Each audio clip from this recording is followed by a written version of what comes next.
Timini awoke to the sharp vibration of his phone, its incessant buzz shattering the early morning silence. Groggily, he grabbed it, only to see a stream of missed calls and frantic messages from investors, lawyers, and business partners.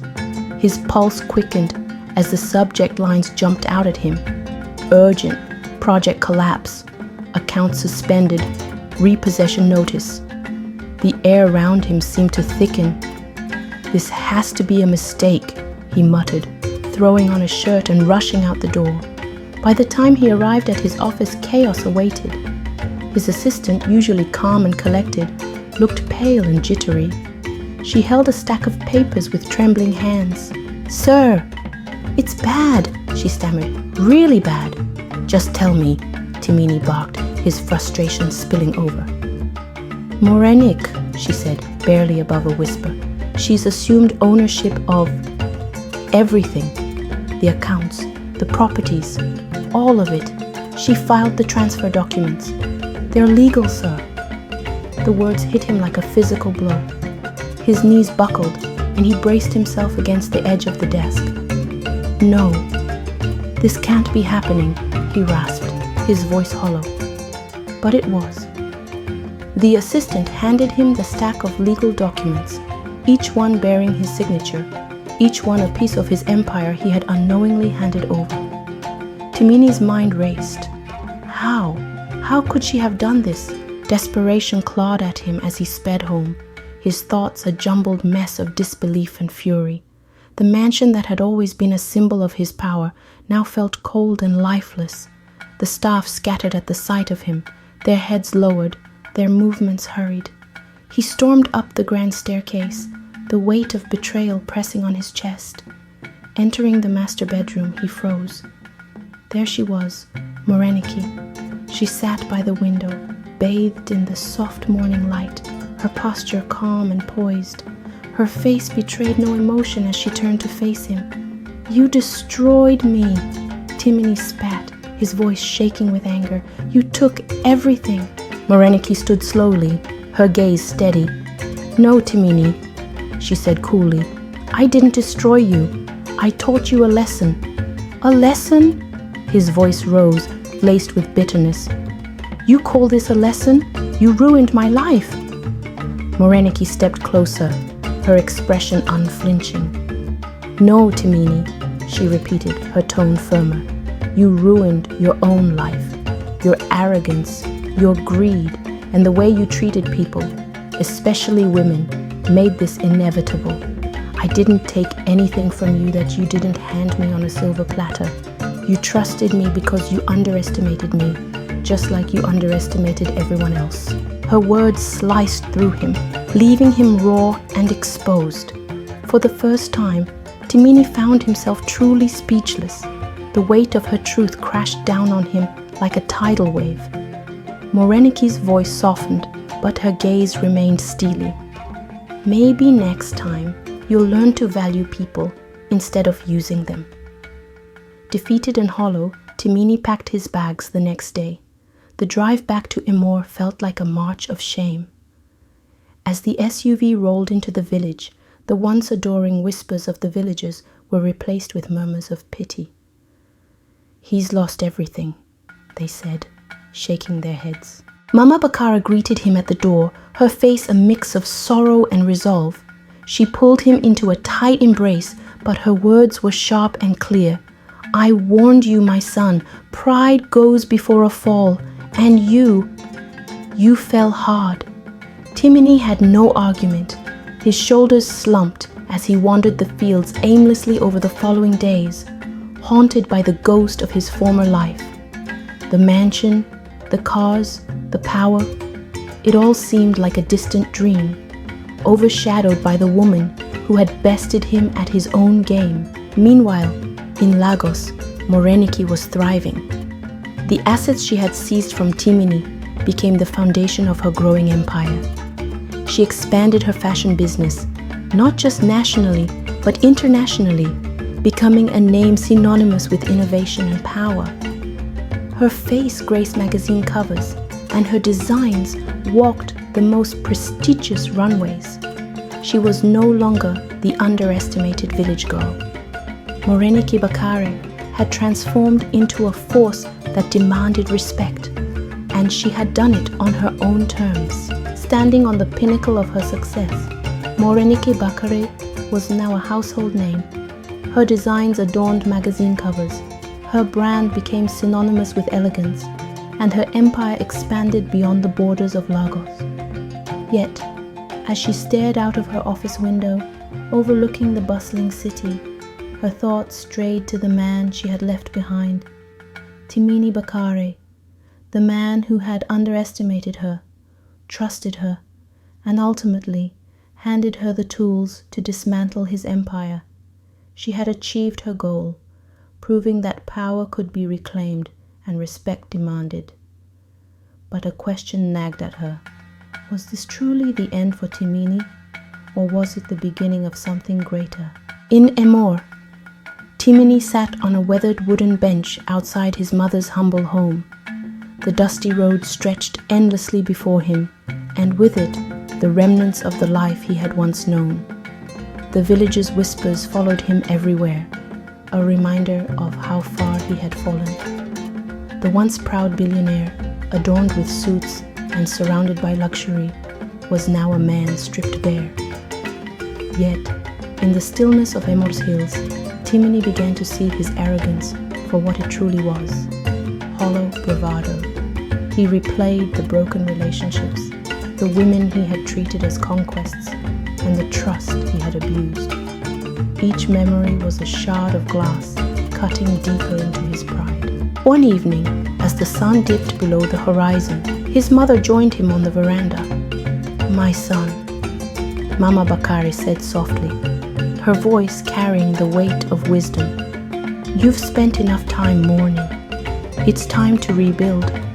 Timini sighed, his head bowed. "Start over with what, Mama? I have nothing." She placed a hand on his shoulder. "You have your mind, your hands, and your lessons. Wealth can be rebuilt, but this time, let it be with humility and respect." Her words were a spark in the darkness. That night, Timini stayed awake, sketching ideas for small businesses and reconnecting with old contacts. He still had the sharp instincts that once built an empire. He only needed to wield them differently. 3 months later, Emor buzzed with excitement as Morenike returned for her sister's wedding. She hadn't planned to see Timini but found herself drawn to the familiar market square, and there he was, standing by a stall, sleeves rolled up, helping a trader arrange baskets. He was leaner, his movements unhurried, his face lined with humility. "Timini," she called, her voice cutting through the chatter.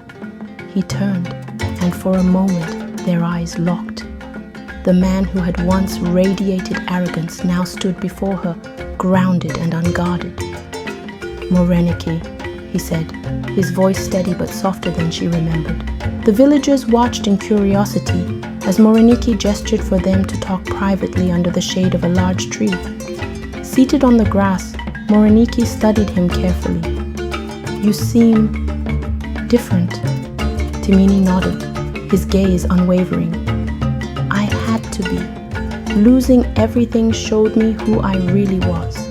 Now, I'm rebuilding one step at a time." She tilted her head, her curiosity piqued. "And what have you learned?" "To treat people with respect, to value those who stand by me, not those who flatter me." Her expression softened, though she masked it with a faint smile. "Good. Maybe you weren't hopeless after all." Timini leaned forward, his voice earnest. "Morenike, I know what you did was to teach me a lesson, and I deserved it. But I also know that what we shared wasn't all lies.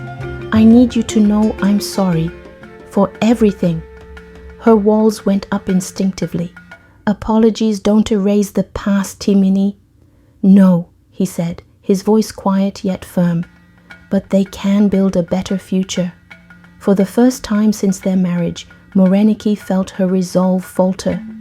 She hadn't expected this version of Timini, a man who had not only accepted his downfall but had grown from it. Morenike crossed her arms, her sharp eyes assessing him. You say you've changed, but how do I know this isn't another performance? Timini met her gaze. You don't. That's why I'm not asking for anything from you. Not your forgiveness, not your trust. I just want to prove myself, whether you're watching or not. His sincerity disarmed her. The man before her was stripped of pretense, leaving only raw honesty. Yet, her instincts told her to be cautious. I'll believe it when I see it, she said finally. Timini returned to the village with renewed determination. He began helping local traders, offering advice and connecting them with suppliers in Lagos. Slowly, he earned the respect of the villagers, not as the wealthy outsider, but as a hard-working man rebuilding his life. Morenike, back in Lagos, found herself checking on his progress more often than she cared to admit. At first, it was curiosity. Then, it became something more. The man who had once flaunted his wealth now devoted his days to empowering others. Ada, noticing her friend's frequent mentions of Timini, smirked knowingly. You're watching him too closely, Ada teased. Morenike shrugged. I'm just making sure he doesn't fool anyone again. Ada laughed. Or maybe you're hoping he doesn't. Slowly, he earned the respect of the villagers, not as the wealthy outsider, but as a hard-working man rebuilding his life. Morenike, back in Lagos, found herself checking on his progress more often than she cared to admit. At first, it was curiosity. Then, it became something more. The man who had once flaunted his wealth now devoted his days to empowering others. Ada, noticing her friend's frequent mentions of Timini, smirked knowingly. You're watching him too closely, Ada teased. Morenike shrugged. I'm just making sure he doesn't fool anyone again. Ada laughed. Or maybe you're hoping he doesn't. And if I succeed, then we'll talk. Timini extended his hand. Deal. The weeks that followed tested them both, forcing Timini to dig deep into the skills he had once taken for granted. Late nights turned into quiet conversations, and the walls between them began to crack. Timini saw the drive that had made Morenike unstoppable, while she glimpsed the man he could become. But trust was fragile, and the shadow of their past lingered, waiting for the right moment to resurface. Weeks turned into months as Timini worked tirelessly under Morenike's guidance. The project she assigned him, a clothing line aimed at empowering artisans from rural communities, was more than just a test. It was a reflection of his transformation. Timini threw himself into the work with unwavering determination, not for wealth or pride, but to prove to himself and to Morenike that he was capable of true growth. His designs blended modern aesthetics with traditional African influences, and the clothing line began to gain traction. Your work is good, Morenike admitted one evening as they reviewed the final collection. Better than I expected. Timini smiled faintly. You expected me to fail, didn't you? She met his gaze, her expression unreadable. I expected you to show me who you really are, and you did. Their partnership grew stronger as they launched the line together. The collection's success exceeded expectations, receiving praise from critics and buyers alike. Morenike watched as Timini humbly accepted accolades, no longer seeking validation, but focusing on the artisans whose lives the project had transformed. For the first time, she saw a man who understood the value of legacy, not just in wealth, but in impact. But the ghosts of their past still lingered.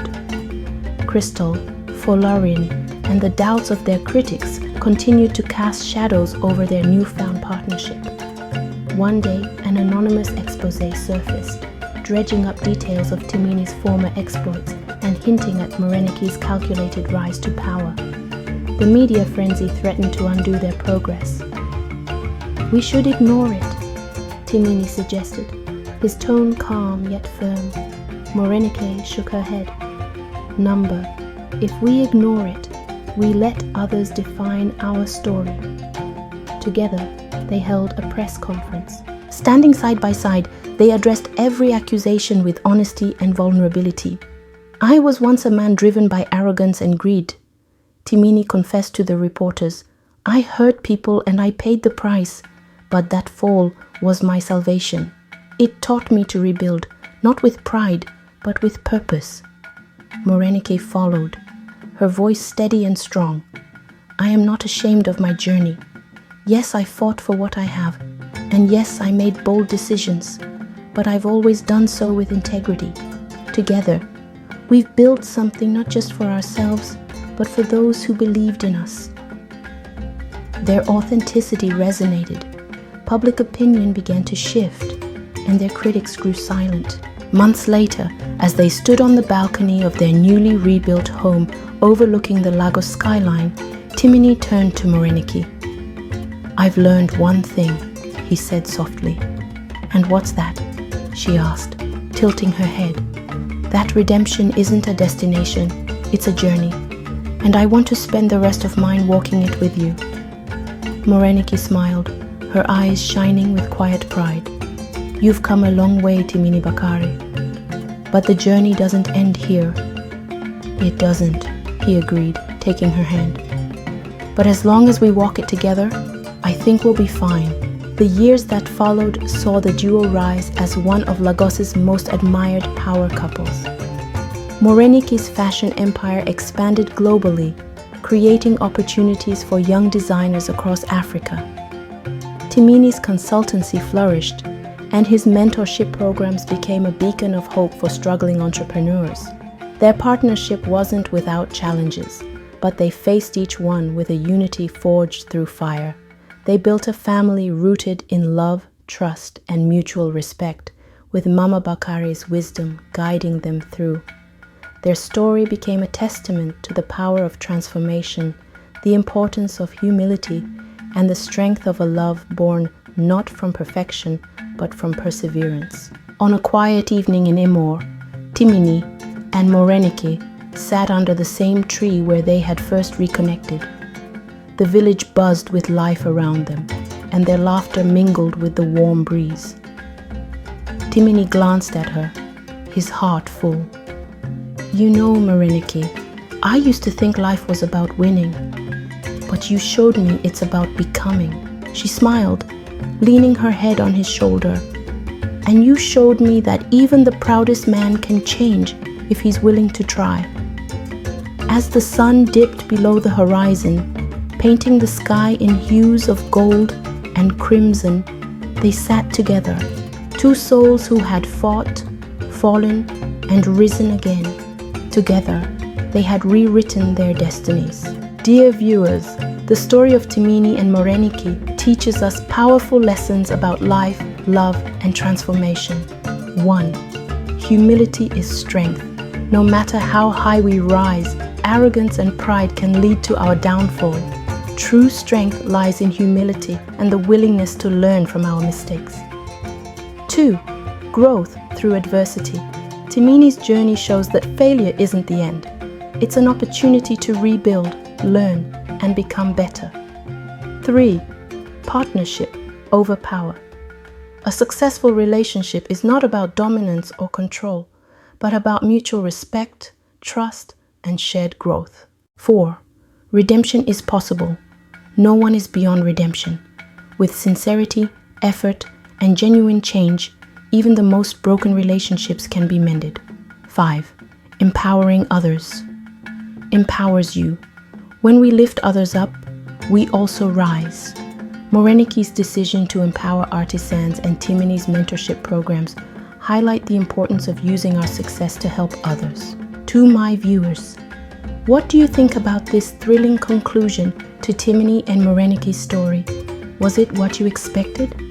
Leave your thoughts in the comments, and don't forget to share what lesson resonated with you the most. If you enjoyed this story, be sure to like, subscribe, and turn on your notifications for more captivating tales. Stay inspired, stay humble, and remember, redemption is always within reach.